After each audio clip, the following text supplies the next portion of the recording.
So, da sind wir wieder. Ja, guten Morgen, hallo zusammen. Hallo.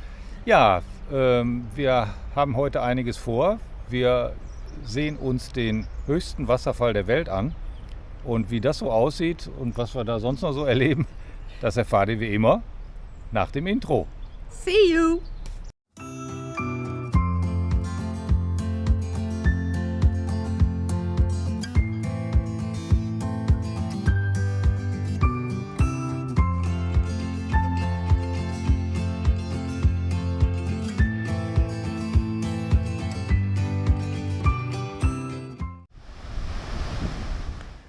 Wenn man sich dem Wasserfall von Marmore nähert, bemerkt man zuerst die riesen Gischtwolke, die in der Luft hängt, und dann hört man das Rauschen der Wassermassen, die dort von den Felsen herunterstürzen. Ja, wir sind hier nicht in Südamerika, sondern wir sind in Italien und stehen vor dem höchsten Wasserfall der Welt, der von Menschenhand angelegt wurde.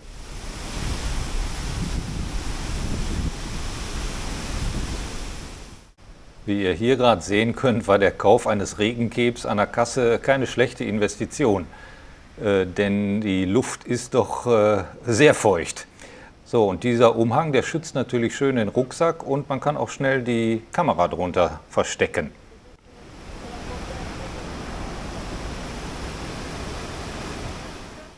Es sind noch einige Feuchtbiotope angelegt worden, um hier die reichhaltige Pflanzenwelt des Wasserfalls zu erläutern.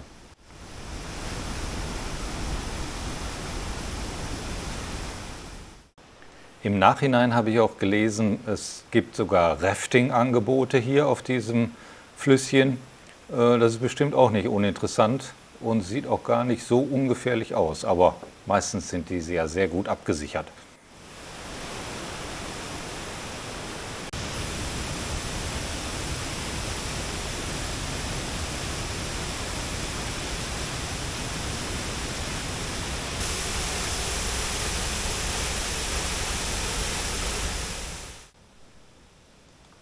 Ja, hier zum Beispiel kommt das Wasser auch schon langsam auf die Wege.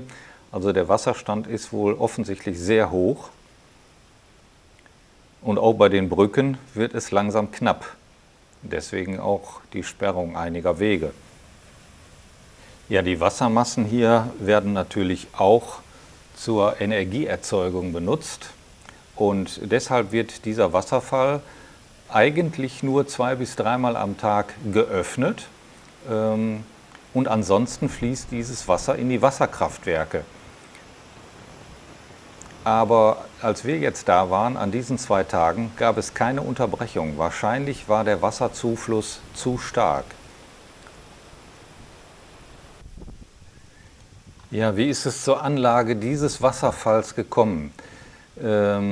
Im 3. Jahrhundert vor Christus hat ein römischer Konsul die Hochebene von Rieti von ihren Sümpfen befreien wollen. Es gab da diesen kleinen Fluss Velino, der verlor sich da in den Sümpfen.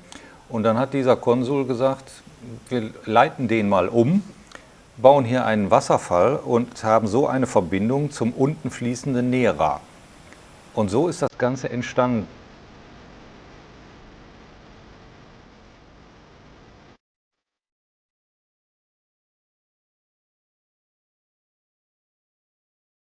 Es gibt im oberen Teil des Wanderweges noch den Balkon der Verliebten, aber der war leider gesperrt. Den kann man durch einen 50 Meter langen Tunnel erreichen. Das muss man allerdings unten schon mitbuchen. Das ging jetzt zu dieser Zeit leider nicht. Da kann man nämlich dann gemeinsam duschen. Der Balkon befindet sich nämlich direkt unter dem Wasserfall.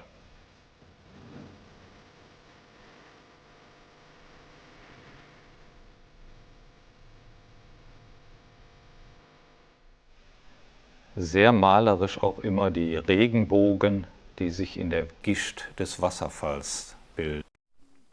Die Wanderwege 5 und 6 befinden sich auf der Hochebene von Rieti, wobei letzterer sogar mit dem Pilgerweg des heiligen Franziskus, der Assisi und Rom verbindet, zusammenfällt.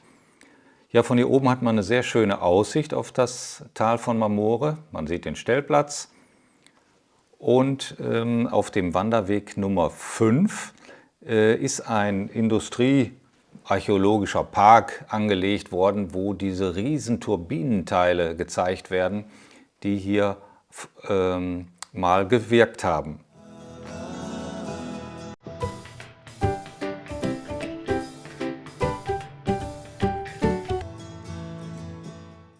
Ja, guten Morgen zusammen. Ja, wir haben ja gestern hier die Wasserfälle in Marmore besichtigt. Sehr interessant. So, jetzt noch mal eine kurze Info hier zur Situation am Stellplatz. Der Stellplatz ist ausreichend groß, hat eine Fähr- und Entsorgung, ist alles vorhanden, hat allerdings ein Schrankensystem. Sobald man drin ist, kommt man so leicht nicht wieder raus. Das heißt, man kann nur ein Ausfahrtticket während der Öffnungszeiten der Kasse hier für den Wasserfall lösen. So, und die Öffnungszeiten sind zwischen 11 und 17 Uhr. Wenn man vormittags dann hingeht und sagt, ich möchte am nächsten Tag rausfahren, dann sagen die, das geht nicht. Wenn, müsste man das nachmittags machen. Denn ansonsten, wenn man das Ticket bezahlt hat, muss man innerhalb von 30 Minuten vom Platz runter sein, sonst funktioniert die Schranke wieder nicht. Also das ist ein bisschen unglücklich. Es gibt wohl einen Automaten, aber der ist kaputt und da ist man also auf die Öffnungszeiten der Kasse angewiesen. Ja, so viel dazu und jetzt geht's weiter. Nach dem höchsten Wasserfall der Welt kommen wir zur nächsten Superlative, der vielleicht ältesten Republik der Welt. Ja, wir sind auf dem Weg nach San Marino. Und hier hat sich die Google-Navigation für mich persönlich wieder eine ganz besondere Streckenführung ausgedacht. Vielen Dank!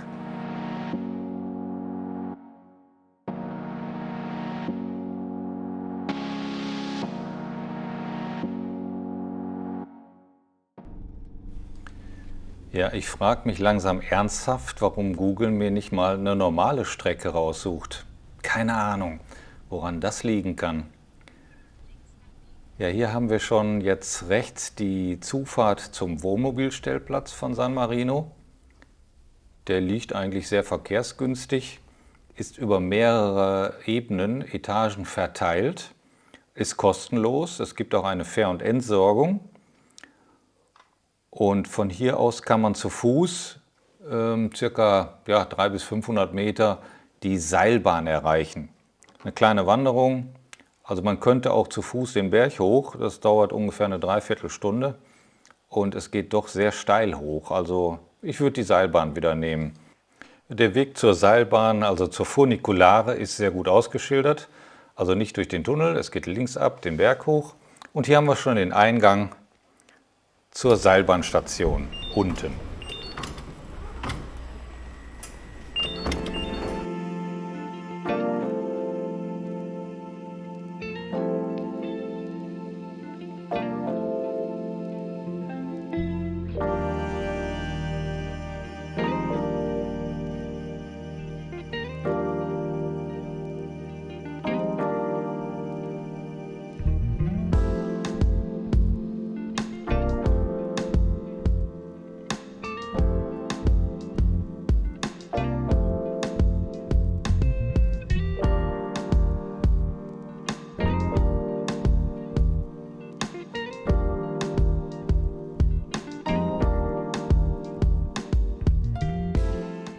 Ja, der Ausblick hier von der Altstadt, vom Burgberg sozusagen, auf das Umland von San Marino ist sehr, sehr schön. Leider ist die Sicht ein bisschen diesig. Ich glaube, bei gutem Wetter könnte man vielleicht sogar bis Rimini schauen. Aber das war heute nicht der Fall.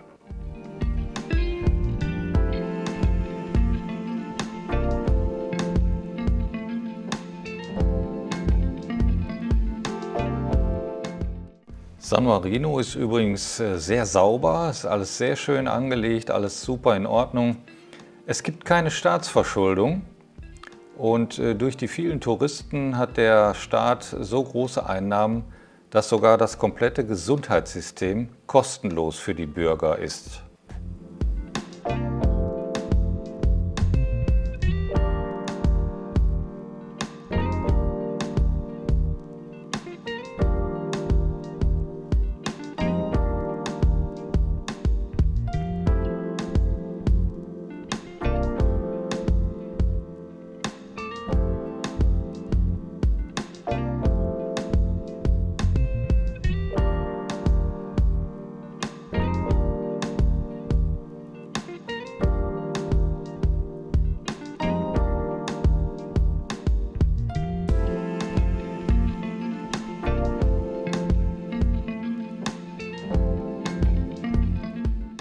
Hier haben wir den Regierungspalast, den wir dann auch von innen besichtigt haben. Kostet eine kleine Eintrittsgebühr. Ist aber sehr, sehr schön und auch sehr interessant, sich alles anzusehen.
Das hier ist die Kathedrale von San Marino. Die kann man auch nur gegen Eintrittsgebühr besichtigen. Das haben wir uns diesmal gespart, weil man drinnen auch nicht filmen und fotografieren durfte. Ich habe dann mal gerade durch einen offenen Türflügel diesen Blick erhaschen können.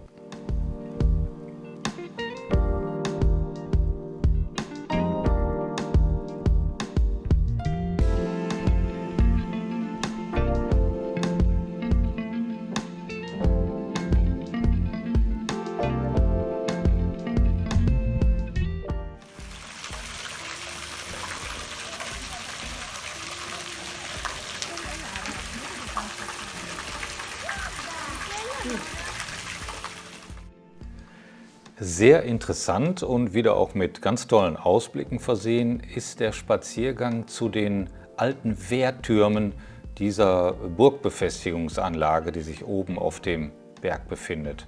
Man kann also die einzelnen Türme alle ansteuern und es ergibt sich da so ein kleiner Rundweg.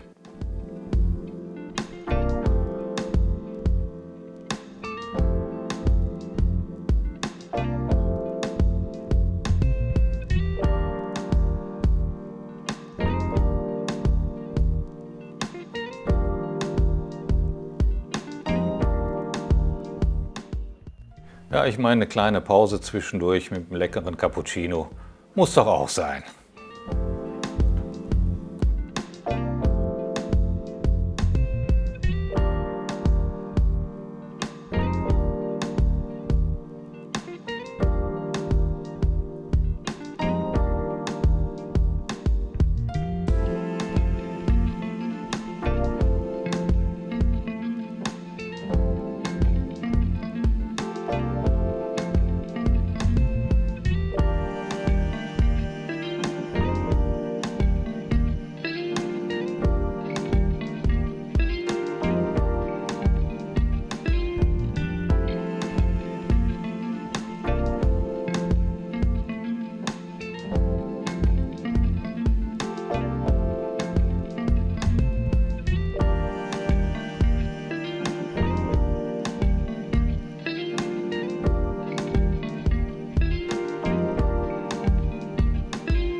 Ich glaube, die Paraglider hatten heute bei tollen Windverhältnissen auch die besten Ausblicke auf diese alten Gemäuer.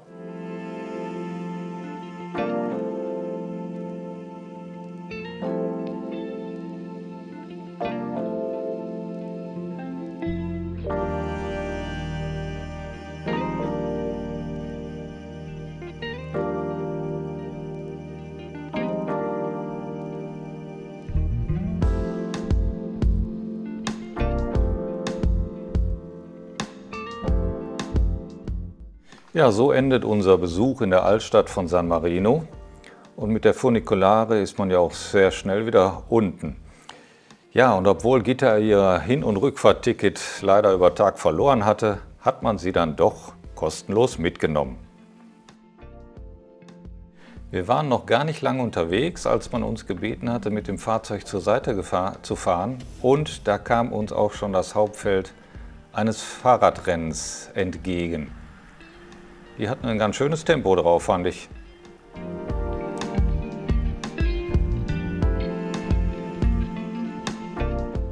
So, Hallo, da sind wir wieder. ja, jetzt ist erstmal genug mit Superlativen hier in Italien, glaube ich. Ne, nach Matera, der vielleicht ältesten Stadt der Welt, die wir gesehen haben. Jetzt Marmore, die höchsten Wasserfälle der Welt. Von Menschenhand geschaffen. Ja, und San Marino, die älteste Republik der Welt. Ja, war Ja. auf jeden Fall alles sehr Das haben interessant. wir schon viel erlebt. Ja, genau. In ganz kurzer Zeit, das ist immer ein bisschen gefährlich. Ja, richtig, ja, um alles dann nochmal auf die Reihe zu kriegen. Ja, auch, ne? richtig. Ja, also der Wasserfall ist, Boah, gigantisch. Ja, also man schon denkt, ja, beeindruckend. komm, Wasserfall ist auch nicht der erste, den wir gesehen haben, so nicht, ne? Aber der führt im Moment so viel Wasser, dass anstelle der sonstigen Geflogenheiten, wenn es normal ist oder wenig Wasser, dann wird er nur dreimal am Tag. dreimal am Tag geöffnet und sonst fließt da nur so ein Plätscherchen runter. Aber jetzt, wir kamen da den an, kann man nicht abstellen. Also die die Gischt, Wassermassen. die da schon war, ne? Ich dachte, warum enorm. kommt Ralf denn da mit dem Regenkäfer? Ja, Oh, den haben wir aber sich gebraucht. gelohnt. Ja, Ja, würde ich auch also sagen. wer den nicht hatte, der war schon reichlich durchnässt. ja. Also ihr seht auch jetzt, wir sind ein bisschen bedeckter angezogen, zumindest ich. Morgens und abends ist es schon hier ganz schön kühl. Über Tag, habt ihr ja gesehen, war wunderbares Wetter. Ja, ja, ist noch warm, richtig. Ja. Ja, ja. Ja, am Wasserfall selbst, da sind Wanderwege angelegt. Man kann also wunderbar auch laufen. Wanderwege 1 bis 6, die Nummer 1 bis 4, gehen direkt am Wasserfall entlang Genau, in die das ist verschiedenen sehr Ecken. schön. Jetzt war ein Teil gesperrt leider, Ja, wegen der oh. vielen Wassermassen. Ja, man sieht es ja auch, teilweise ist der Wasserstrom ja unmittelbar am Weg und manchmal waren auch kleine Teile schon ein bisschen überflutet. Ja, Also, schwappt schon langsam drüber, ja, genau. Die sind da auch sehr aufmerksam und gucken, wie weit gehen können wir noch die Wege zulassen. Ja, ja, der Balkon da oben war ja leider Ja, auch gesperrt. der war auch gesperrt, Ja. hätte man gar nicht buchen können. Nee, genau. Aber wie gesagt, es war schon anstrengend da zu laufen, weil die Wege sind schon weit geführt und vor allen Dingen, ich bin ja vor einiger Zeit beim Wandern ausgerutscht und habe mir das Knie verdreht. Und als wir dann wieder zurückliefen, runter, auch mit viel Schotter, da musste ich schon, habe ich ja sowieso meine Stöcke mitgenommen, da muss ich schon aufpassen. Ja, noch ein kleiner Tipp. Es gibt unten am Wasserfall einen Eingang und oben am Wasserfall. Wir haben jetzt unten am Wasserfall gestanden. Da ist auch der Wohnmobilstellplatz. Ja, der ist auch in Den Ordnung. würde ich auch empfehlen, weil Genau. dann sieht man erstmal, wenn man ankommt, den kompletten Wasserfall vor sich. Genau. Und wenn man von oben kommt, sieht man erstmal gar nichts. Oben ist ein Campingplatz und es sind Parkplätze. Da kann man mit dem Wohnmobil auch Ja. stehen, in der Vor- oder Nachsaison vielleicht auch mal übernachten. Wird doch- Ansonsten hat man da nichts. Nee, aber unten, ja. von unten sich das so zu erlaufen, das Ja, ist ein das- gigantischer Eindruck. Also ich finde, das, wie gesagt, im vorigen Jahr standen wir oben auf dem Parkplatz, kurz, aber Ralf war dann krank und dann sind wir auch weitergefahren. Aber also unten hochzuschauen und die Gischt und diese verschiedenen Stufen, da ist schon wirklich ganz was anderes, als wenn man von Ja, ja. oben runter ging. Das Ne? würde ich auch sagen. Ja. Also könnt ihr euch ja selber entscheiden, wie ihr da hochkommt. Falls ihr mal dahin kommt. Genau. Ja. Dann Ja, nach, San Marino. ja, ich Ja. dachte, ach, bestimmt ein nettes Städtchen. Pustekuchen. Ja, ist ein nettes Städtchen, aber, Super nett, also aber- so schön, wirklich. aber schon beeindruckend. Ne? Ja. Ebenso als älteste Republik, da ganz oben auf dem Berg gelegen mit diesen alten Befestigungsanlagen, mit den Wehrtürmen. Ja, auch flächenmäßig da riesig, habe ich gar nicht gedacht. Und von Republik habe ich überhaupt gar keine Ahnung gehabt. Da sind wir erst so im Laufe des Tages, oder ich zumindest, hintergekommen. Und sind dann auch da im Parlament oder Stadtverwaltung, Ja, ich ja. weiß nicht, wie man das nennen soll. Es war wirklich mehr, als ich erwartet habe. Und diese Zerklüftelung, da ein Turm und da ein Turm, man konnte da schön hinlaufen. Natürlich auch viele Touristenshops, okay, ne? Okay, Aber ja. ja, das ist eigentlich normal.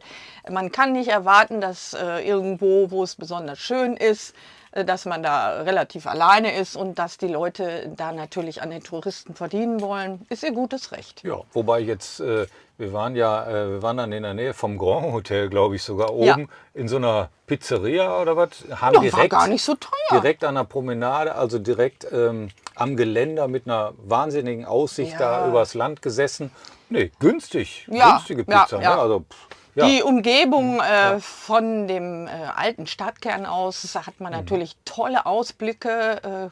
Windsurfer oder ne, wie nennt man die? Paraglider, genau, haben das auch genutzt und das war einfach fantastisch anzusehen. Also ich bin da wirklich über die Maßen überrascht worden, dass das doch so eindrucksvoll war, weil wir haben natürlich auch während dieser Reise viele Städte angesehen. Und da dachte ich, na ja, aber kann man ja auf der Rückreise ruhig noch mal machen.